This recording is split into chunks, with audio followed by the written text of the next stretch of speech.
न्याय के लिए कोर्ट में जाते हैं, और अगर कोर्ट आस्था के ऊपर जजमेंट देना शुरू कर दे तो फिर न्याय का क्या होगा? कोई भी देश आजाद होता है तो संघर्ष करता है, और आजादी के बाद अपनी फोर्स बड़ी करता है, तरह तरह की टेक्नोलॉजी लाता है, तरह तरह के औजार हथियार लाता है ताकि दोबारा से गुलाम ना हो जाए।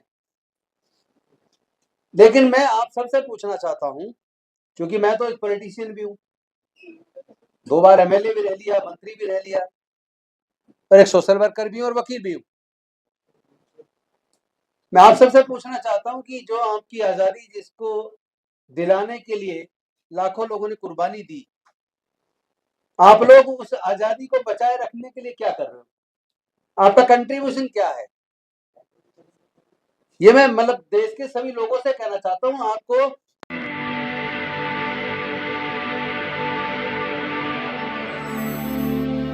धन्यवाद मलिक जी। सभी को नमस्कार, जय भीम, आदाब। आज हम लोग चर्चा कर रहे हैं social media, public media challenges. मैं समझता हूं जितनी जरूरत कुर्बानी की आजादी के लिए पड़ती है, फिर से दोहरा रहा हूं, जितनी जरूरत कुर्बानी की आजादी के लिए पड़ती है, मेरा मानना उससे ज्यादा जरूरत कुर्बानी की आजादी को बचाए रखने के लिए पड़ती है। तो हम लोग आधी बात तो समझ लिए और आधी बात को हमने छोड़ दिया। भाई, जिनसे आजादी चाहिए थी वो हमारे दुश्मन सामने हैं, दिखते थे ये दुश्मन है, उनको पहचानने की अलग से कोई जरूरत नहीं थी, पता था कि भाई इनके साथ में लड़ाई है। लेकिन आज तो दुश्मन आपके बीच में से पैदा हो गए। जो लोग डेमोक्रेसी की बात करते थे, जो लोग आपातकाल की को पानी पी पी कर कोसते रहते हैं, आज भी कोसते रहते हैं, कभी वो उस आज आपातकाल की तुलना आज के अघोषित आपातकाल से भी कर रहे हैं। कभी वो पब्लिक से भी तो पूछे कि 1975 में लगा वो दौर ज्यादा अच्छा था, या जब आज घोषित रूप से आपातकाल नहीं है, क्या आज का दौर वो उस दौर से ज्यादा बेहतर है? जब लोग चारों तरफ से थक जाते हैं तो न्याय के लिए कोर्ट में जाते हैं, और अगर कोर्ट आस्था के ऊपर जजमेंट देना शुरू कर दे तो फिर न्याय का क्या होगा?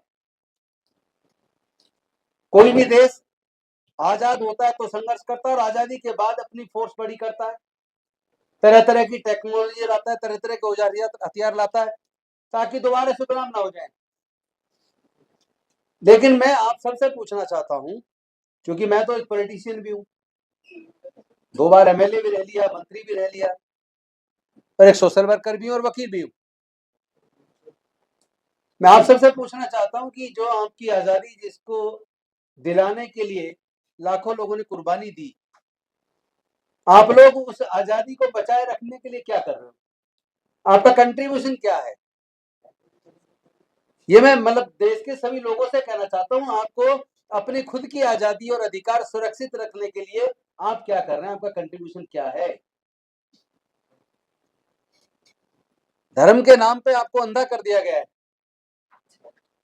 आस्था के नाम पे अंधा करके आपको सवाल पूछने पर पूरी तरह प्रतिबंध लगा दिया गया है, और आपकी हालत बिल्कुल उसी पक्षी की तरह हो गई है जिसके तानाशाह एक एक पंख नोच लेता है और दाना डालता रहता है। वो लहूलुहान होकर भी अपने खून को नहीं देखता, फिर भी वो पंख उखाड़ने वाले के पीछे पीछे दाने के लिए चलता है। तो आज का तानाशाह आपके सारे पंख उखाड़ चुका है, 5 किलो राशन दे रहा है, आप पीछे पीछे चल रहे हैं। ऐसे में आपको सबको सोचना पड़ेगा कि सर्वोच्च न्यायालय के जगह एक वो बड़ा अच्छी बात कह रहे थे, वो लॉन्चर वाले, क्या नाम था उनका, वानखेड़े जी के बाद जो बोले, चित्रांशी जी, उन्होंने एक बात बहुत अच्छी कही हमारे पूर्व मुख्य न्यायाधीश जी के बारे में थी, उन्हीं के बारे में, और उनसे पीछे भी एक दो चीफ जस्टिस ऐसे रहे। उन्होंने कहा कि जजमेंट से पहले जो टिप्पणियां होती हैं वो लोगों को खुश करती हैं, लेकिन जब जजमेंट आता है तो टिप्पणियों के विपरीत क्यों आने लगा? पहले ऐसा नहीं होता था। पहले जजेस अपने आर्ग्यूमेंट सुनने के दौरान जो टिप्पणियां किया करते थे तो लोगों को आभास हो जाता था कि ये जजमेंट किस दिशा में जा रहा है। लेकिन पिछले 6-7 सालों के अंदर आप देखिए कि जो टिप्पणियां जजेस की तरफ से आर्ग्यूमेंट्स के दौरान आरंभ होती हैं, मीडिया में प्रकाशित भी होती है, लोग खुश भी होते हैं, लेकिन जब जजमेंट आता है तो वो एकदम उन टिप्पणियों के भी विपरीत आता है। अगर इसको अंदर झांक के देखें तो कंटेम्प्ट ऑफ कोर्ट बेशक मेरे खिलाफ लग जाए, पर मैं तो बोलूंगा, नहीं लगती है आप, मैं बोलूंगा। इसका मतलब ये हुआ जब टिप्पणी की जा रही है तो किसी को प्रेशराइज किया जा रहा है, प्रेशर बिल्डअप किया जा रहा है ताकि वो कॉम्प्रोमाइज के लिए आपके पास आए और जो आप चाहते हो आपको मिल जाए। और जब आपको मिलने का वायदा हो जाता है तो फिर आप उन्हीं टिप्पणियों के विरुद्ध में जाके जजमेंट दे देते हैं। ये आप सबने देखा होगा। तो मैं समझता हूं कि आज ये सोचना ही मूर्खता है कि हम न्यायालय जाएंगे और वहां से हमें न्याय मिलेगा। वो नेता जो वोट मांगने के लिए हर किसी की झुकी झोपड़ी तक हाथ जोड़कर आता है, जीतने के बाद उसी को आंखें दिखाता है। आप उससे टाइम मांगते रहते हैं, महीनों महीनों टाइम नहीं मिलता। बल्कि यहां तक होता है कि एमएलए और सांसदों को प्रधानमंत्री और मंत्री के यहां टाइम नहीं मिलता। कभी कभी तो खुद मुख्यमंत्री से मिलने के लिए उनके मंत्री को सप्ते सप्ते 10 दिन लग जाते हैं, और एमएलए इसमें तो 6-6 महीने लग जाते हैं। तो राजनीति जा किस दिशा में रही है? अकाउंटेबिलिटी फिक्स नहीं हो रही है। अगर अकाउंटेबिलिटी फिक्स हो, क्या कहा गया चुनाव से पहले, कौन सी शपथ चुनाव जीतने के बाद ली, कौन सी शपथ एक जज ने जज बनने के समय पर ली, उस शपथ को रिकॉर्ड करके रख लो। और फिर वो जब अपना एक्शन करता है, डिसीजंस लेता है, चाहे वो मंत्री हो, एमपी हो, एमएलए हो, चाहे जज हो, जब उसके निर्णय के अंदर उस ओथ के खिलाफ जाके कार्य नजर आता है तो मुझे लगता है उसी वक्त उसको कटघरे में खड़ा करना चाहिए। इधर मीडिया उससे सवाल पूछना शुरू करे और इधर बलराज जी जैसे और मेरे जैसे लोग ऐसे मंत्रियों, मुख्यमंत्रियों और ऐसे जजों के खिलाफ कोर्ट से लेकर सड़क तक आंदोलन शुरू करें। और कोर्ट में पिटीशन की जरूरत पड़ती है, अगर पीआईएल की जरूरत पड़ती है तो वो भी डालें, डालना चाहिए, डालना पड़ेगा। और आज जो ये मंच आपके लिए दिया, इसीलिए दिया है क्योंकि आप सोशल मीडिया या पब्लिक मीडिया, आप लोग जनता की आवाज जनता तक पहुंचा रहे हैं। आप केवल सरकार की आवाज नहीं पहुंचा रहे, बल्कि आप जनता की आवाज जनता तक पहुंचा रहे हैं और जनता के मुद्दे सरकार तक पहुंचा रहे हैं। आपका रोल बहुत बेहद महत्वपूर्ण है। और उस रोल में अगर आपके ऊपर कोई आंच आती है तो ये हमारा जो एडवोकेट्स का फोरम है, आपके खिलाफ होने वाली अन्यायकारी, दमनकारी कार्रवाई के खिलाफ हम लोग आपके साथ आपकी लड़ाई को लड़ेंगे। आपको डरने की जरूरत नहीं है, ये हम आपको कहने के लिए आ जाएं। आपको डरने की जरूरत नहीं है। हम एडवोकेट्स लोग कोर्ट के अंदर भी जरूरत पड़ेगी या जिस फोरम पे भी जरूरत पड़ेगी आपकी भी लड़ाई लड़ेंगे। आप लोग सच्चाई को सच्चाई के तरीके से दिखाना जारी रखें और जनता की आवाज को सरकार के और न्यायालयों के कान तक पहुंचाने का काम जारी रखें। डरने की जरूरत नहीं है, डर के आगे ही जीत है। जो डर गया समझो मर गया, वो शोले का जो डायलॉग है वो केवल डायलॉग नहीं है, सच्चाई तो है। मैं उसे बड़े नजदीक से देखा है, जो डर गया तो समझो मर गया। क्योंकि डराने की कोशिश हमें भी अनेकों बार हुई है। हमने तय किया हम कुर्सी छोड़ सकते हैं पर डरेंगे नहीं, डरेंगे नहीं, बिकेंगे नहीं, झुकेंगे नहीं और अपने मुद्दों पे लड़ते रहेंगे। और यही उम्मीद मैं आप सबसे भी करता हूं, क्योंकि लंबी केवल बात करने का कोई फायदा नहीं है। जहां राइट्स हैं वहां ड्यूटीज भी हैं, तो राइट्स के साथ साथ ड्यूटीज का भी ध्यान रखना चाहिए। जैसा कि आप कोई न्यूज जब बनाते हैं और डालते हैं सोशल मीडिया पे, अपने यूट्यूब चैनल पे, तो कई बार क्या होता है कि आप जो लिखते हैं ऊपर आकर्षित करने के लिए ऐसे शब्द लिखते हैं, जो पढ़ते हैं तो उसमें उसके बिल्कुल उलट मिलता है। फिर आप में और उन जजों की टिप्पणी में अंतर क्या रह गया? जो बोल कुछ हो रहा है, दिखा कुछ हो रहा है और अंदर कुछ और है। तो ये आपको भी देखना पड़ेगा। एक तो सनसनी फैलाने वाला ऐसे शब्दों का इस्तेमाल करने की बजाय सच को सच्चाई तरीके से दिखाएं। भेद ठीक है, आकर्षित करने वाले शब्दों का इस्तेमाल करें, पर ऐसा भी ना हो कि आप बोल कुछ और रहे, लिख कुछ और रहे और अंदर अंदर कुछ मटेरियल कुछ और है। इसमें आपको भी ध्यान रखना है, क्योंकि आपकी भी मदद तब तक की जा सकती है जब तक आप सच्चाई के साथ हैं। आप भी अगर कोई भड़काऊ बात करेंगे तो जो कार्रवाई मेरे खिलाफ हो सकती है वो आपके खिलाफ भी हो सकती है, वो नेता के मंत्री के खिलाफ भी हो सकती है, वो मुख्यमंत्री के खिलाफ भी हो सकती है, और वो सुप्रीम कोर्ट के चीफ जस्टिस के खिलाफ भी हो सकती है।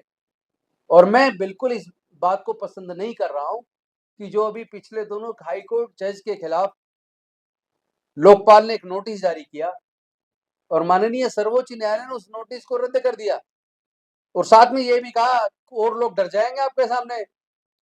हम न्यायपालिका आपके सामने डरेगी नहीं, है chief justice of India, would be chief justice of India बोल रहे हैं कि ये और लोग आपके सामने डर जाएंगे, अफसर डर जाएंगे, पर हम आपके सामने डरने वाले नहीं है।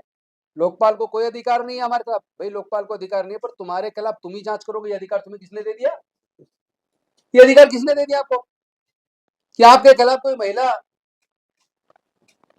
एट्रोसिटी का केस बनाए, आरोप लगाए छेड़छाड़ का या बदतमीजी करने का, और उसकी जांच भी आप खुद करें? ये क्या बात हुई भाई?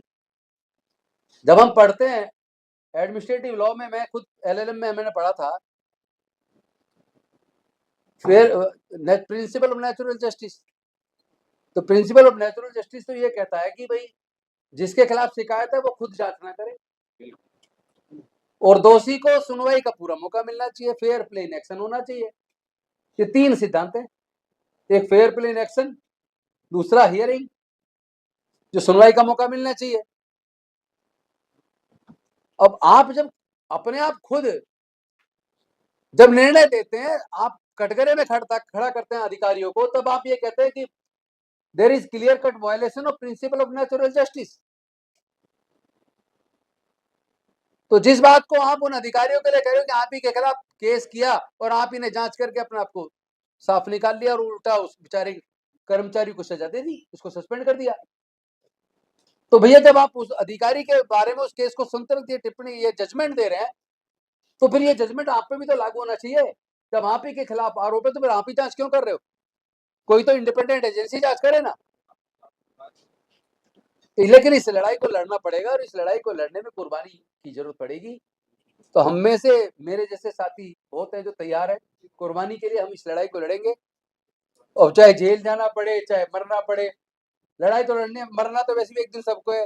राजेंद्र गौतम को भी मरना है और मोदी जी को भी मरना है, और बुद्ध ने कहा हर चीज अनित्य है। उधर बीटी एक्ट को रिपील कराने के लिए एक आंदोलन चल रहा है, आपको पता है। किसी आप बताइए, किसी के धार्मिक स्थल पे, क्या ईसाइयों के धार्मिक स्थल को संचालन करने मैनेजमेंट कमेटी में कभी किसी हिंदू या मुसलमान को रखा जा सकता है?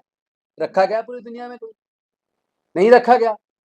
हिंदुओं के मंदिर के संचालन में मैनेजमेंट कमेटी में क्या किसी ईसाई या मुस्लिम को, किसी और को रखा गया? नहीं रखा गया। इसी तरह गुरुद्वारे के मैनेजमेंट में सिखों से किसी को नहीं रखा गया। तो जो हमारे पूरे दुनिया के बौद्धों का आस्था का केंद्र है, जहां तथागत बुद्ध को ज्ञान की प्राप्ति हुई, वो महाबोधि टेम्पल, उसके अंदर 4 पुजारी ब्राह्मण बिठा रखे हैं, 4 बौद्ध भिक्षु हैं। बौद्धों की आस्था का केंद्र महाबोधि टेम्पल, वो बीटी एक्ट को रिपील करने की एक आंदोलन चल रहा है, जिसमें अनेकों बौद्ध भिक्षु और उपासक भूख हड़ताल पे बैठे। क्रमिक भूख हड़ताल चल रही है 12 तारीख से, लेकिन सरकार के ऊपर कान पे बिल्कुल जू नहीं चल रही है। तो मैं चाहता हूँ आपके माध्यम से वो बात भी लोगों तक जानी चाहिए कि बुद्धिस्ट जो टेम्पल है, महाबोधि टेम्पल, जहां तथागत बुद्ध को ज्ञान की प्राप्ति हुई, उसका पूरा संचालन केवल बौद्धों के हाथ में आना चाहिए। आपने तो जाके वहां बाबरी मस्जिद तोड़ी ये कह के कि यहाँ मंदिर, यहाँ रामलला पैदा हुए, यहाँ मंदिर था, जबकि सारे अवशेष में खुदाई में बुद्ध के निकले। वो तो साकेत नगरी थी। तो आपके माध्यम से मैं चाहता हूँ ये बात भी देश के कोने कोने में और सत्ता तक और न्यायालयों तक जानी चाहिए कि भाई ये बौद्ध मंदिर, ये बौद्धों को ही उसका मैनेजमेंट मिलना चाहिए, और उस लड़ाई को हम लोग लड़ रहे हैं। मैं खुद वहां जाने वाला हूँ जल्दी, और मैं आह्वान करता हूँ कि आप सच्चाई की लड़ाई लड़ते रहिए। जहां हमारी जरूरत पड़ेगी हम लोग आपके साथ हर हाल में, हर तरीके से जैसे हैं उपलब्ध रहेंगे और इस लड़ाई को लड़ेंगे। बहुत बहुत धन्यवाद, शुक्रिया। जय हिंद, जय भीम, जय भारत।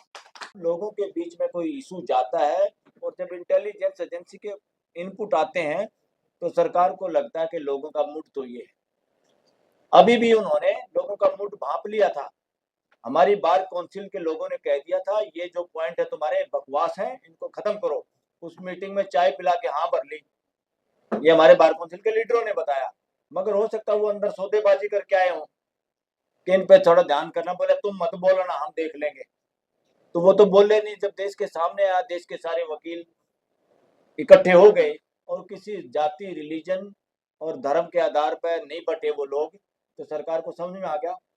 और फिर बार काउंसिल के उन लोगों को, नेताओं को कहना पड़ा जो अंदर बैठ के मीटिंग करके आए थे, उन्होंने बाहर भी यही कहना पड़ा, भाई हम तुम्हारे सामने तो इन्होंने मना किया था, ये पता नहीं क्यों लिख दिया आप दोबारा। अरे भाई लिख दिया तो उनको वही सुर में सुर मिलाना पड़ा। और वो एक तरह से मैं कह रहा हूँ, सरकार की ये हिम्मत नहीं हो सकती कि हमारे लीडर सच्चाई से के साथ कोई बात अगर अंदर मना करके आते वो बिल में शामिल करते हैं। इसमें मुझे दाल में काला नजर आता है। और चलो दाल में जो भी काला था, अब वो काला भी सारा सफेद हो गया क्योंकि एकता हो गई। इसलिए लोगों के अंदर विचार अगर फैल जाए कि ये हमारे सबके हित में है, ये हमारे भाईचारे के हित में है, तो जन आंदोलन, जो आंदोलन पिछले वाला भारी शब्द लगता है, इसकी जरूरत नहीं।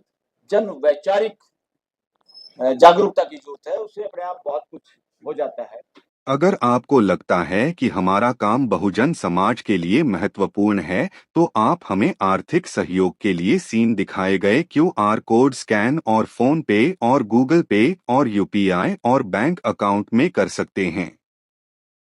फोन पे, गूगल पे 9250529129, UPI 9250529129@YBL।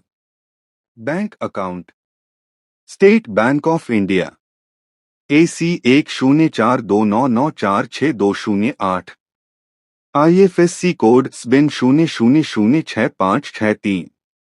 आपका छोटा से छोटा सहयोग समाज और हमें और मजबूत करेगा, जिससे हमें बहुजन पत्रकारिता में और निष्पक्ष बनाने में मजबूत करेगा।